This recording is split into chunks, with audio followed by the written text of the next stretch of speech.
I hope you've had a good morning so far. My name's Felicia, as it says up here. I work at a company called Cvent. I'm the marketing director. We run event technology for lots and lots of events across the world, and also house lots of hotels on our platform, so it connects people together. And I think that puts me in a really good position to interview this panel, because we were just talking downstairs and I was like, our industry are beasts, man. Like, we drink all sorts of things, we consume so much, but I think there is a changing culture in the drinking lifestyle, and we're going to dig into that today. So, without further ado, I'm just going to ask our panelists to introduce themselves and tell us a bit about what they do and their brands. Hi, everyone. My name's Chris. I'm the marketing director for Jägermeister in the UK. I'm going to make a bold assumption that I don't have to explain our brand.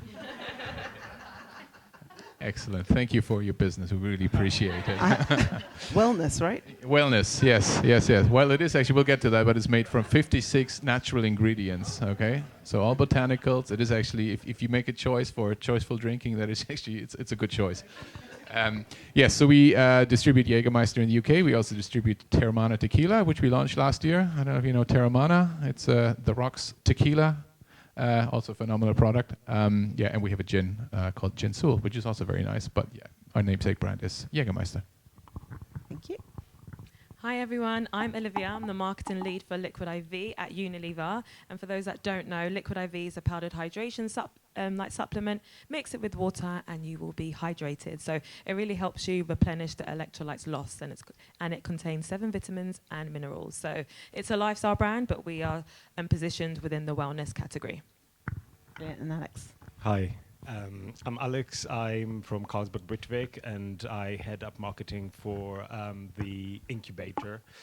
We have called Breakthrough Brands. We have a few brands that we're nurturing. They're all in like really exciting spaces that are growing really fast because of some of these trends that we're going to talk about today, like moderation, like wellness. So one of them is Plenish, also known for its shots, but very different from Jägermeister. You can have them all all day long, even in the office.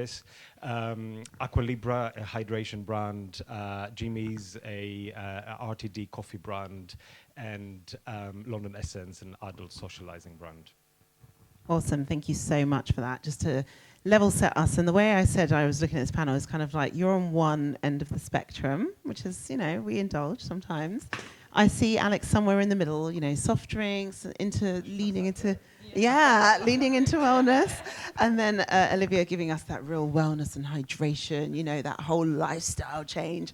So let's start there. Let's talk about this shift in culture and people changing their lifestyles. What is the impact on a brand like Jaeger, and how are you staying relevant within that? Well, we're sending plenty of customers her way.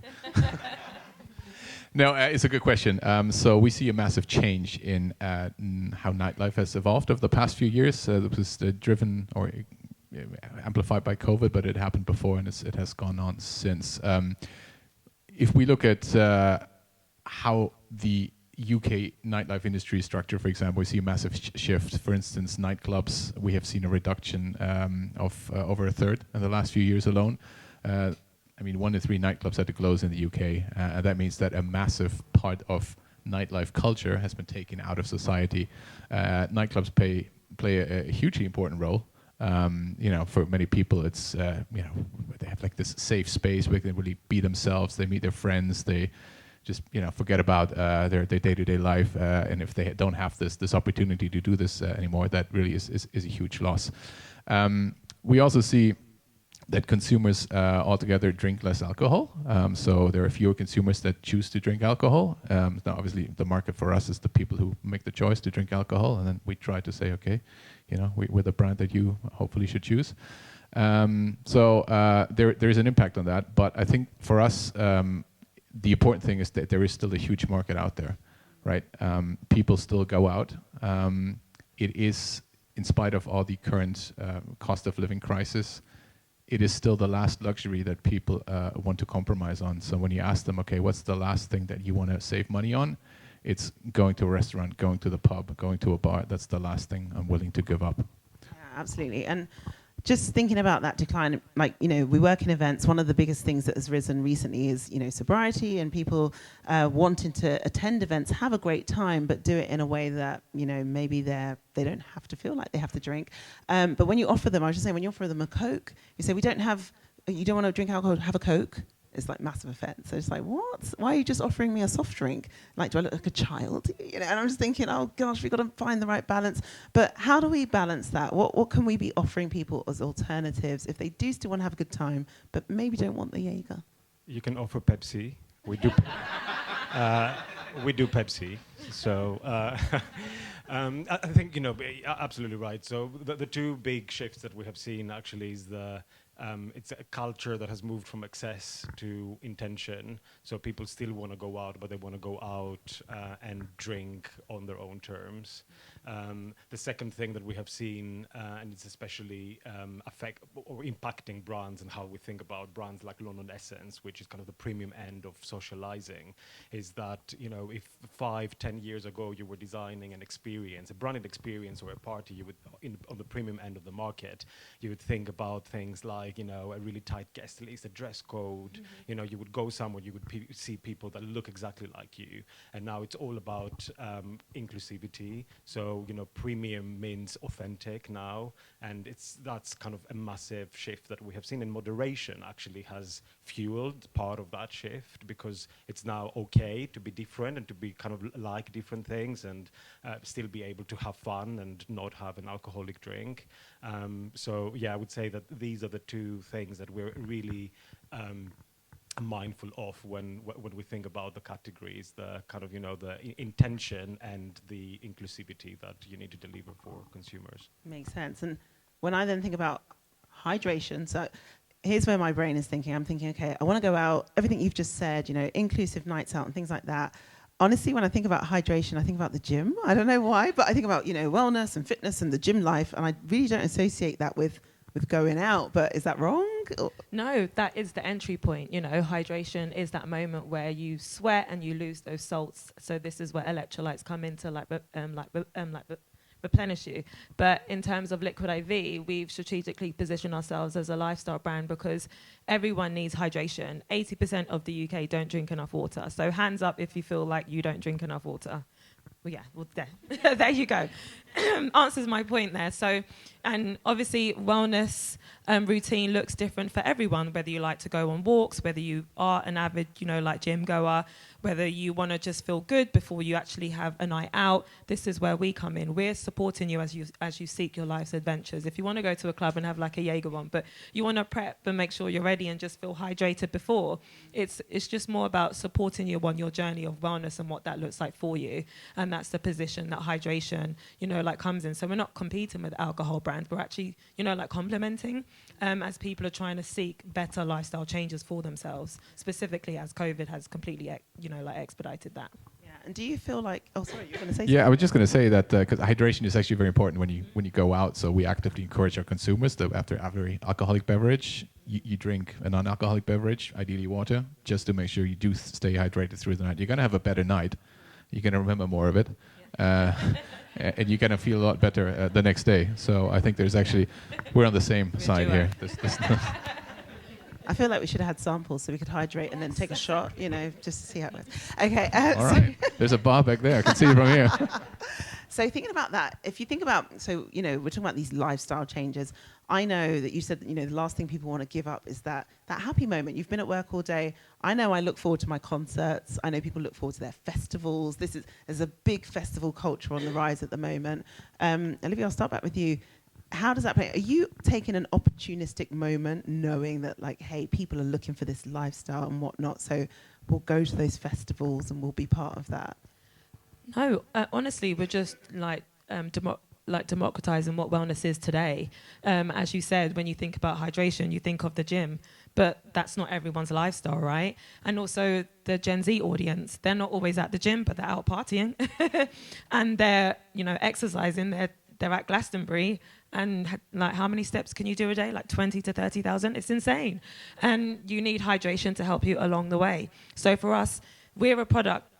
Excuse me. We are a product where you experience us at the time of need. So I can tell you all about it, but we have a 40%, like repeat rate, and that's because when you trial us, you feel the hydration boost in that moment in time. So what better way is when you've been having your Jägermeisters at excuse me at the festival, and then you stop and have like hydration, and then you continue on your day. So it's just a really authentic touch point to meet consumers where they are. And that's basically what, as a brand, we're an emotional brand. And we're not like a Coca-Cola where you can just put our logo everywhere. Because for us in the UK, we're year 2. So we want to make sure we build an emotional, connection. You can trial us, see how, it tastes, and really find your way. And for us, it's just a brand position where we know that we can meet all different, all different types of consumers, and not box ourselves in. Like, gone are the days where it's just Goop, or it's like about your expensive, gym, membership. It's about everyone, whatever that looks like for you, whether you walk, run, or you like to go to festivals 6 to 12 times a year. Love that. So it literally is like you say lifestyle. It really is tapping into that. This is who I want to be. This is the life I want to live. Christian, for you, how are you getting to those people? Are you going to the festivals, and are you just appearing in other people's tents, or how does that look? Me personally, no. Yeah, just you. How dare you? No, festivals are a huge part of our marketing plan every year, and it's almost growing in importance because we see that is where people have the best nights of their life. So our company mission is to give consumers the best nights of their life today and tomorrow, and that's what we see is happening at festivals. Okay, and what we mean with that is not just the booze, but everything around it. What do people associate with having their best nights of their life, right? You need friends. Most people say, okay, I want to have friends around me. And friends can be a broad term, or can people you met 5 minutes ago, like on a panel, for example. So, but, you want to have a good time. Music plays a huge part of it. We have a huge, long story where we work with artists around the world. And you find all that at festivals. And we see that, one reason why nightclubs are closing is because of that, increased regulation. But another reason is because people just don't go as much anymore. And we see people save to go to destination events, destination experiences. This can be big nightclubs that we have in around London, for example. Printworks, that's like 20,000 people or so, right? But we also have festivals, and that's what we see time and again. People go to these festivals, and that's where we can engage with them. That's where we can really make the brand come to life. So you talked about this emotional connection. That's something that's extremely important to us. We are a very emotional brand, and festivals give us the perfect platform for people to not just taste the brand, but really experience it. So I feel like with you two being at extremes, I don't know, you're going to tell me if, again, I'm wrong. I feel like this is an easier tap into lifestyle. I want to have the best night of my life. So I'm having a Jaeger. I want to be fit. I'm going to have my hydration. It's going to be amazing.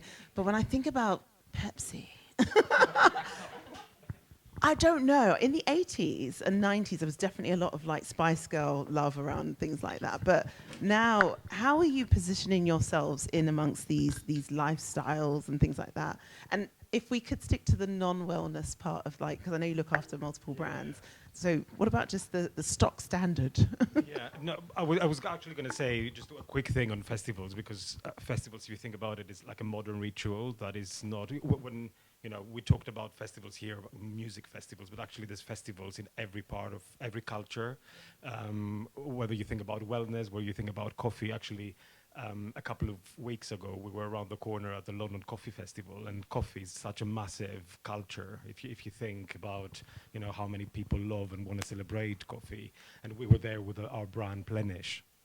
It's wellness, but I'm not going to talk about wellness. It was more about to say that, the way to activate and the way to be in these festivals is to be part of the experience and add value to what people, are there to do, rather than hijack So a lot of brands, in particular bigger brands with bigger budgets, I'm not going to mention Pepsi, I'm going to mention Coca-Cola, are there, and usually they just do branding, they do visibility, and it's kind of all about just making sure that they show up, but usually they show up uninvited because they're not really part of kind of what's happening. And it was really interesting to see when you were going around the London Coffee Festival, you had some beautiful stands. There were like showrooms, like flagship stores, and people were not there because people were there to educate themselves. They were there to discover, to taste coffee, to taste things around coffee, matcha, plenty shots, whatever it was. But they really wanted that value exchange. So it was just to make the point around, if you want to be culturally relevant, you just need to be act as a brand that really is at the service of the consumer or the community, the culture, subculture that you want to engage with, and it's kind of how to make yourself relevant. Yeah, and I think we've been looking at that from a point of inclusivity. Every talk we go to, every event we go to, there's a panel on inclusivity, accessibility, sustainability, right? Because everybody knows that you have to respond to that audience need. So is there a way that you are recognizing that within your brands and saying, yeah, we are inclusive, yes, for those that drink and don't drink, but beyond that, like, how are you reaching people digitally or through education to help that conversation just thrive about inclusivity and things like that? Any takers? I guess for us, we're a digital social first brand. So whereas traditionally wellness seems quite premium and like if you know.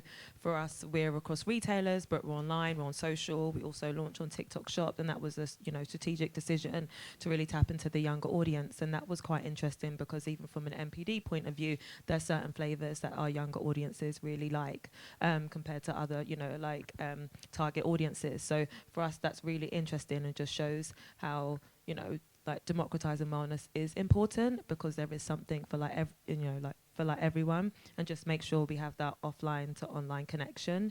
That's really important from like an inclusive point of view.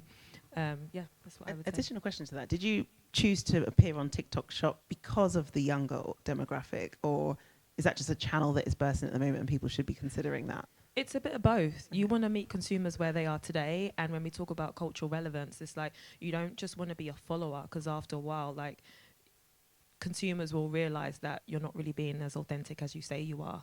And also, from a digital point of view, as a brand, why would you not want to be there? Specifically, if you have the product offering that can work really well for that channel. And for us, we're a community-first brand. Since the inception, it was based on a huge college program in the States. So that's how it became such a global brand, because the audience, the customers were helping build in the brand. So why would we stop that? We want to keep the original IP and what made the brand it was today. So our community is so important, and we really lean on that micro to macro, like strategy, working with either micro influencers, communities. For example, if you've got a Hindu, like DM us, will send you liquid IV, but as well we'll be at a festival sampling to 300,000 people. So it's really meeting people where they are in that moment. Yeah. What I'm really loving about what I'm hearing here is that online to offline is so important. And I know you're not all drinks brands in the room, I don't think. And so just taking that relevancy of like, how do I make sure I meet someone where they are online to then meet them offline and go back online? That kind of channel strategy is super important. But yeah, any other thoughts on inclusivity, how your brand is like really making sure that you meet people where they are, or looking after underrepresented groups maybe? Yeah, so the brand is 90 years old this year, so it's changed quite a bit in those last 90 years. But we have a lot of fans, a lot of supporters in be it consumers or artists in underrepresented groups around the world, and we've always been trying to help them wherever possible. Just one example, just takes us back to the COVID times. We saw that a lot of our bartenders that we worked with and artists that we work with, DJs, etc., were really struggling because they didn't work anymore, right? All the bars were shut. All the concerts were canceled. They didn't have an income. And we said, okay, we have to do something. We set up something called the Save the Night Fund. I remember vividly speaking to one of our bartenders that we work with in the UK. He said, "You guys saved me." I was like, well, "What do you mean?" "Well, I had no money, and he scheduled an online mixology class for me, and that put a few £100 in my pocket, and that really saved me that month. I wouldn't know how to go on." I was like, "Okay, wow." That takes you from marketing a brand, drinks brand that's all fun and hey, let's party, to this, that, and yeah, it's something that it does something to you. But then we wanted to make sure that that program continues, because it's not like COVID is over and we're all going back out and everyone's in business again. We still see that a lot of communities need a lot of support around the world. So the Save the Night program is still continuing. It's actually been expanded. We have funds that we give to creators around the world. We work with minority groups around the world to make sure that they get the support they need. And it's not something that we shout about massively. We do it because we believe it's the right thing to do. Now we do see that they give back to us in other ways, but primarily for us the intention is everyone should have the chance to have the best night of their life.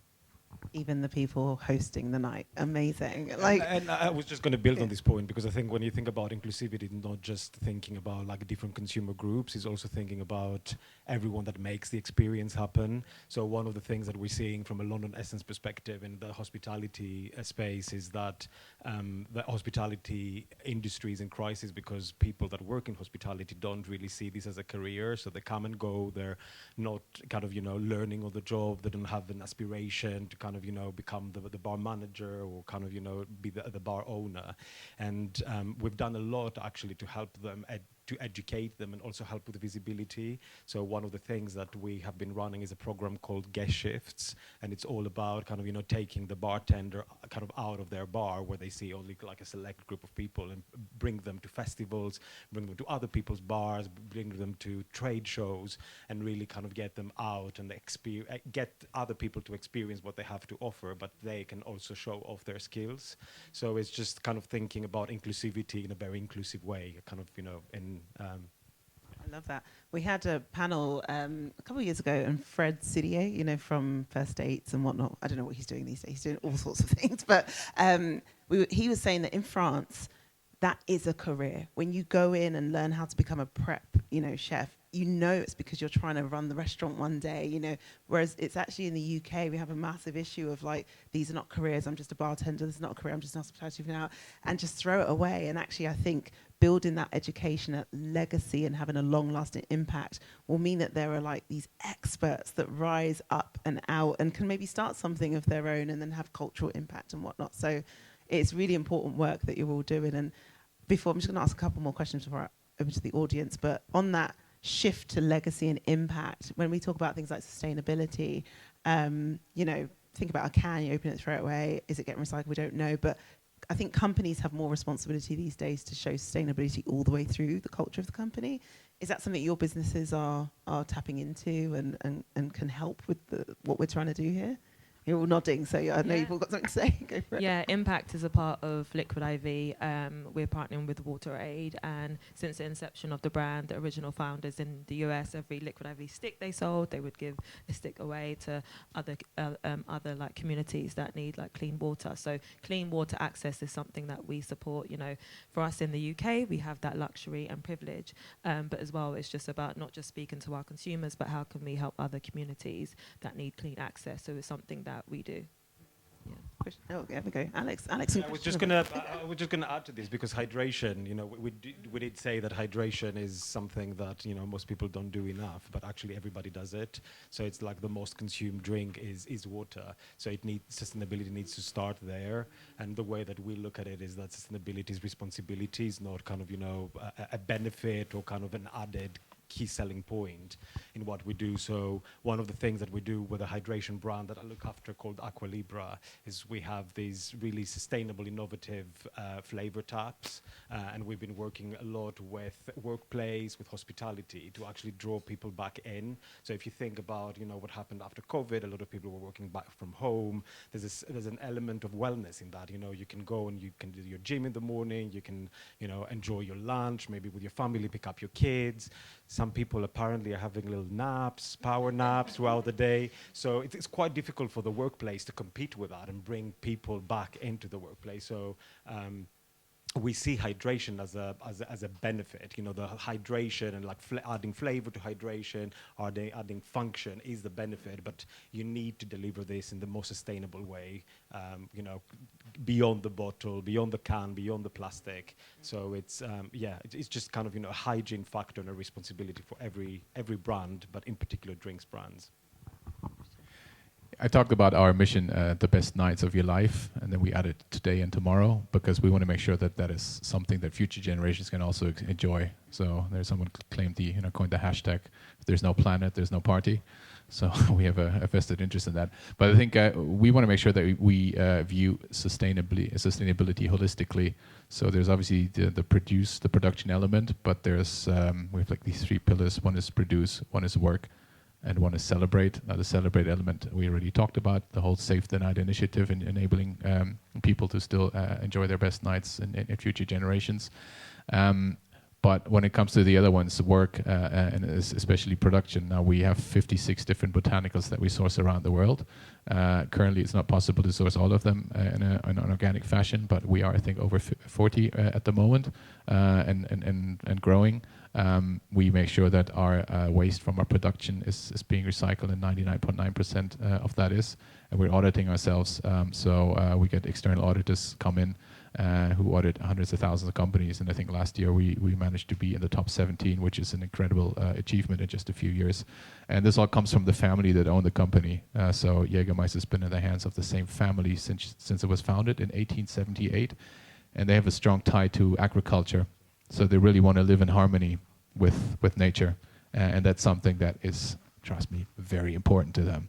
So yeah, saying, well, can't we just, no, but it's important. Well, no, you have to use anyway. So it's all in glass bottles, for example, right? So that is, it's really powerful if you have the owner family driving this forward and making sure it's such an important topic to everyone in the business, and that just makes sure it's really being listened to, and it's at the center of everything we do. You just gave us the flavour of your board meetings. I've been in those. I feel like I was there. So I just want to remind you all, sustainability, we're thinking about, there are 17 SDG goals, right? It's not just, plastics, it's people. And we often think about people, planet, and profit. And so, it's looking after the people, whether it's in the community, whether it's where you visited for that one event and then you packed up and left and didn't think about the people you left behind. But like really trying to be impactful with people, super important for your brand to stay culturally relevant, and then think about the planet. But let's talk about profit to finish us before we open up for questions.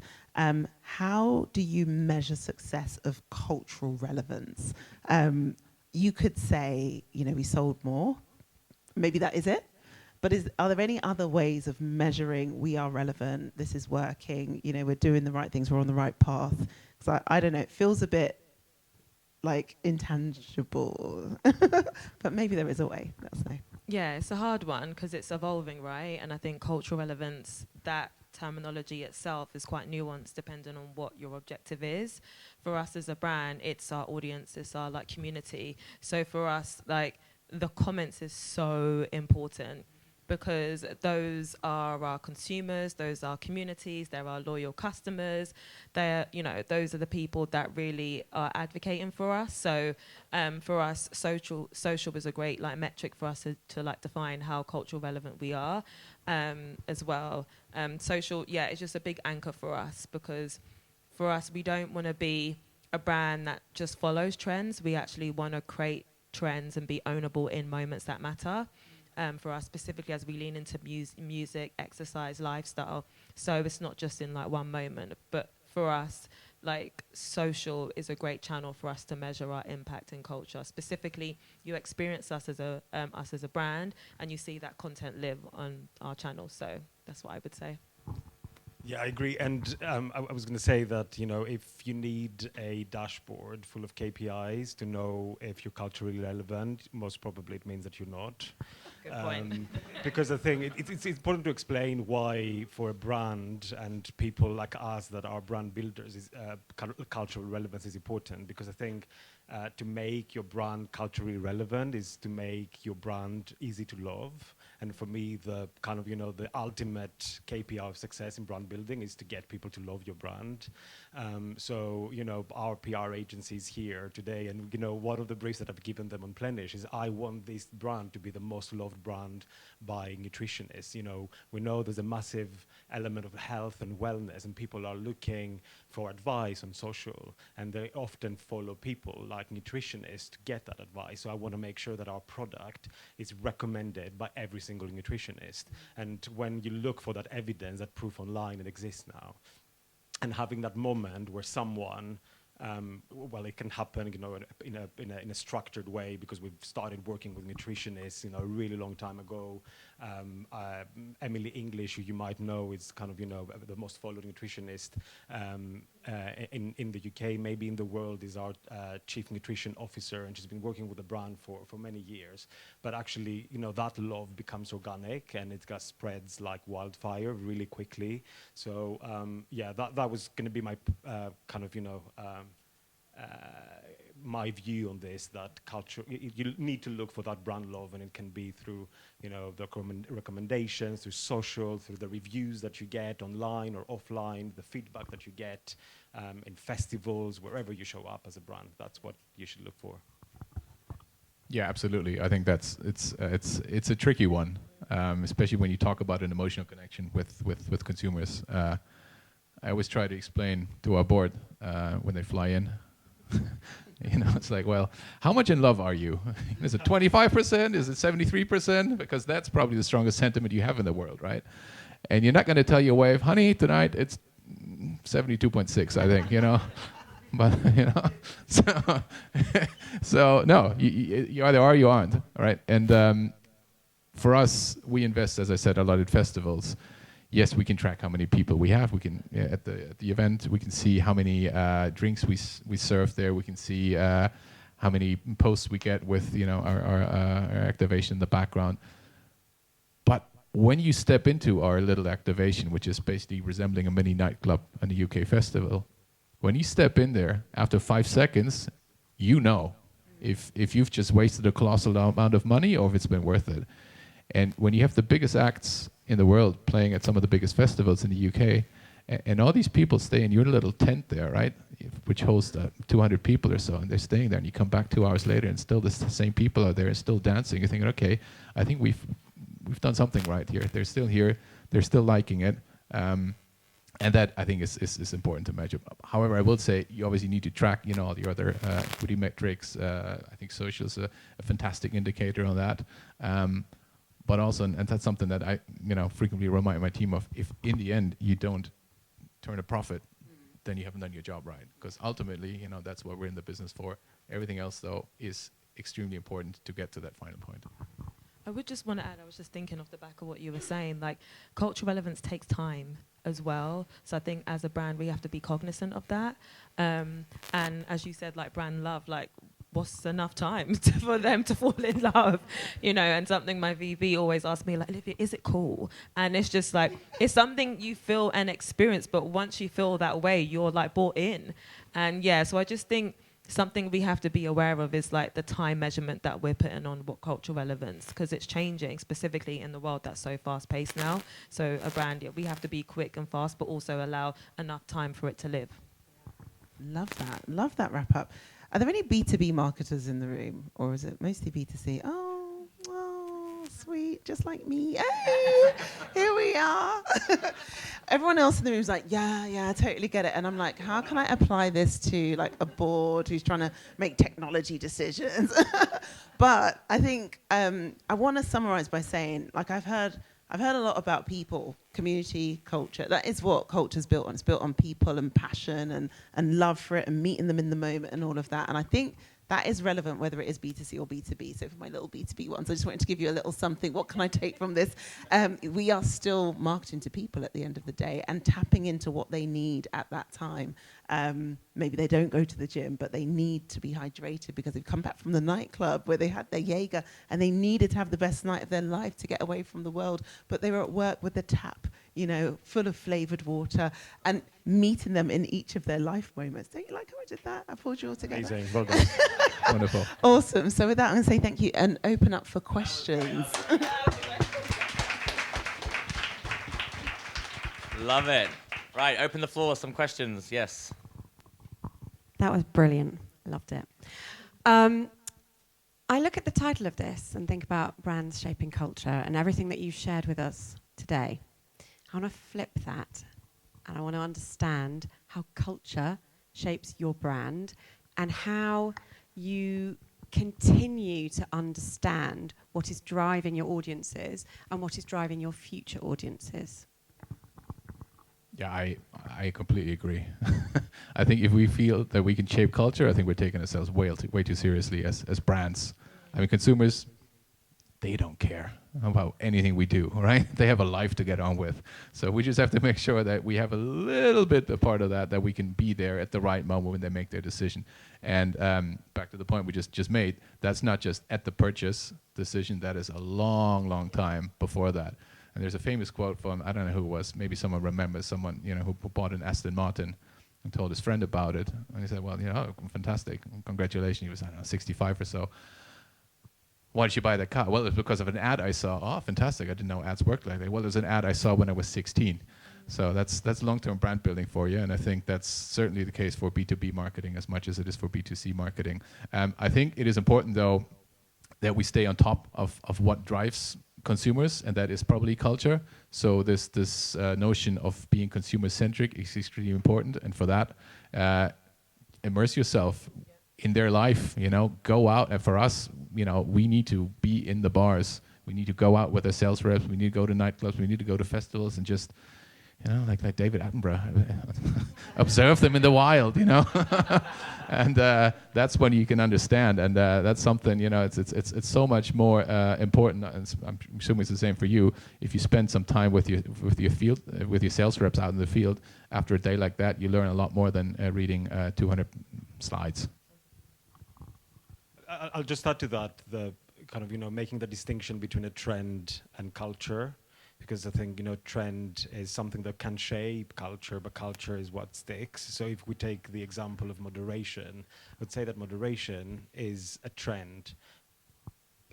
Inclusivity is cultural progress, right? So I think because we've been talking about kind of long-term brand building to become culturally relevant, you need to think about the bigger picture, which is about, people want to still go out, but they want to do it on their terms, and they want to be surrounded by people that think and behave like them, and they want to be able to say, I want to drink something that is alcoholic, non-alcoholic, I want to drink a soft drink, I don't feel like drinking at all, and still be able to enjoy themselves and be part of the community.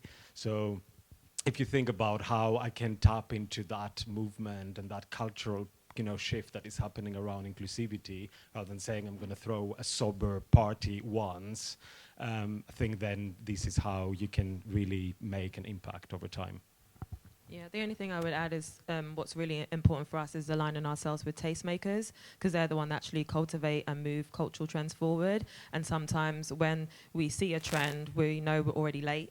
So we don't even get into it because then we're not being authentic. And to build off your point, that's why being customer-centric is so important, because then you start to get a feel of what everyone's talking about, what they're interested in, what celebrities they're following. So us as a brand, we can make a great decision in terms of who should we align with to be a part of it, and build that relationship with those tastemakers, like celebrities, so we can build an authentic partnership and not just trying to tick a box and just meet like a sales deadline. So I think that's where the impact changes. Awesome. Any more questions? Yes. Hi. It was great listening to you. I kind of feel that when we tap into this cultural relevance topic, we tend to be biased towards Gen Z, new generations, and we have an aging population that actually is more and more active, available to socialize, and affluent. How do you deal with extremes, and how do you tap into those different audiences? Well, we just threw someone their 100th birthday party.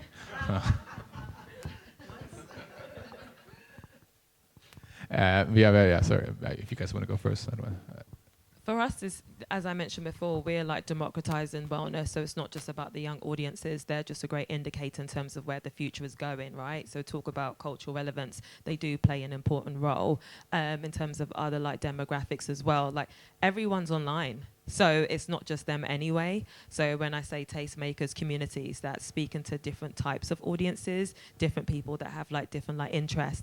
We had a TikTok video go viral because a girl maybe no older than 23, 24, she did a 10K with her dad, and then they both had liquid IV like together, and that was one of the most viral videos. So for us, it just validates like hydration is for everyone. Even though it was her that introduced it to her dad, they were able to have such a nice moment and experience together. So for us, it's just, meeting people where they are, but not putting people in like boxes. I think I say it, but target audiences, like I wish I could just scrap it, because like everyone knows what's happening, unless obviously you're not on your phone. But like, so there's so many people that's going to have the same interest regardless if they're 25, 45. And I think sometimes we need to take a step back and not always put people in, like boxes, because then we kind of cap ourselves as brands. Yeah, just to add to this, that you're making a great point, and something that we discuss a lot internally, because you often, think everything is Gen Z, and we need to make sure that we recruit new shoppers, new consumers. But actually, I'm going to use the moderation example because it's a good one. It's not about the age. There's definitely a lot of like older drinkers that moderate and kind of, want to have quality time at home in a different way, or in hospitality. But if you think about something like the point that I want to make is basically that, if you think about why something is happening, what is driving the cultural shift, then you can really think about inclusivity. As an example, when you think about moderation, if you just think it's a choice that Gen Z or consumers that are younger in general are making, you are right, but that's only relevant for a particular subset of the audience. Actually, one of the biggest drivers of moderation and kind of, the rise of non-alcoholic drinks in the UK is the fact that as a population, the makeup of the population is very different. There's a lot of people from cultural backgrounds that find alcohol kind of don't accept it or don't think it's relevant. So you really need to think about it holistically and not just go for what is trending and what is like catchy and of the moment, which is extremely difficult for a marketer because we love these things. But yeah, it's all about thinking why something is happening, not just have preconceived ideas, and then that really helps you understand how you can make your brand relevant and, as I was saying earlier, kind of, be at the service of the community that you engage with. Did you want to say something? Yeah, no, just we did actually have that party, but that was a one-off. Somebody said, "I'm turning 100. I want a rave." I was like, okay, well, we're gonna give you a rave, but I mean, yeah, the target group of 100-year-olds is pretty small. Surprisingly getting smaller every year. But I think absolutely. I think the most important thing is don't just think in generations. Everyone loves Gen Z and Gen X and Gen Y and Gen Alpha and so, but I mean, just look at the voting patterns of those generations. They're vastly different, right? So I think the different generations have a lot more in common than actually the generation in themselves do. Yeah, they say Generation Alpha is going to be the first like right-wingers. I'm scared. I don't know what they're bringing us. But it's okay. We'll end on a happy note, and I'll let you know. I'll be drinking Jägermeister until I'm 100, because it's my drink of choice when I'm offered shots. Well, I can promise you a rave now on your 100th birthday, all right? So some cradle-to-grave marketing in there, but thank you so much. It's been such an interesting panel. Thank you for participating, laughing at the right moments and all of that. It's been amazing. It helps us out no end, so thank you very much.